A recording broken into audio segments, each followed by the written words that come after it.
The Hereafter 28. I had a thought which I wanted to share. A common attitude, which is often found amongst non-Muslims, has become apparent in Muslims also. Those who do not believe in the Day of Judgment often claim that even if it was real, they would make peace with Allah, the Exalted, on that day.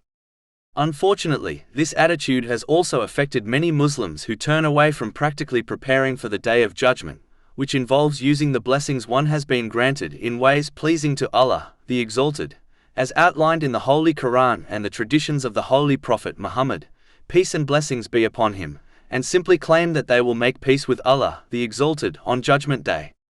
The issue with believing that this attitude will lead to success on Judgment Day is that one adopts an incredibly disrespectful and rude belief about Allah, the Exalted. They begin to believe that Allah, the Exalted, will treat the one who ignored him and followed their desires equally to the doer of good, the one who used the blessings they were granted in ways pleasing to Allah, the Exalted. If a worldly judge behaved in this manner, they would be highly criticized and even dismissed from their post, as it completely contradicts justice. As Allah, the Exalted, is the all-just, how can a Muslim believe and attribute such a negative attitude to him? Allah, the Exalted, extending His infinite mercy to the creation is one thing, but allowing those who persisted in disobedience and harming others to escape the consequences of their actions is simply unjust, something Allah, the Exalted, would not do. In addition, if Allah, the Exalted, was going to forgive everyone, irrespective of the deeds they committed, then it makes life in this world pointless, as the purpose of this world is to differentiate between those who did good and those who did not. Creating pointless things directly challenges the infinite dignity, majesty, and wisdom of Allah, the Exalted. How can someone who believes in Him then attribute such a silly thing to Him?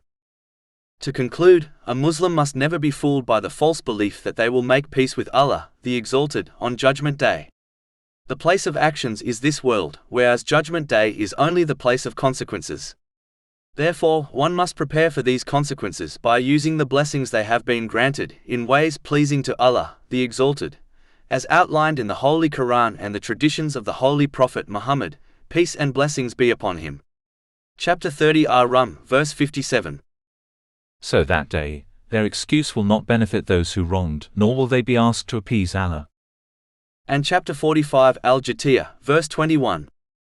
Or do those who commit evils think we will make them like those who have believed and done righteous deeds, make them equal in their life and their death?